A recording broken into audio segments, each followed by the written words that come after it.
Zaključana vrata i napukli zidovi, bolnica za lečenje bolesti zavisnosti u Paunovoj. Napuštena stoji već 4. mesec. Da li je nova lokacija spremna? Da li mogu samo da napravim? Paunova bi trebalo da završi.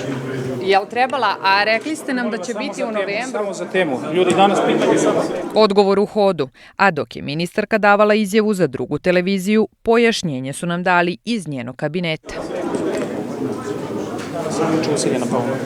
Useljena? Da. A što oni danas idu u protest? Od ponedeljka, ja mislim, kreću raditi. Sada su namještaj i sve ostalo. Ponedeljak je samo jedan u nizu rokova koji su zaposleni i korisnici dobili od grada i Ministarstva zdravlja. Rekla sam u oktobru, znači nisam ispunila obećanja, valjda će u novembru krenuti normalno da rade. U oktobru, pa bit će u novembru, odnosno možda decembru. Danas su zaposleni iz Paunove bili na svojoj novoj lokaciji, a nakon toga u 14. po redu šetnji, za slučaj da obećano ponovo ne bude ispunjeno. S obzirom da je danas bio obećan datum preseljenja, odnosno nastavka lečenja, presekli smo vrpcu ispred zdravstvene stanice. Bez obzira na sve, mi se zaista nadamo da će u ponedeljak biti započeto, odnosno nastavljeno naše lečenje. Zatvorena je 14. jula po nalogu građevinskog inspektora sa obrazloženjem da na objektu postoje nedostaci.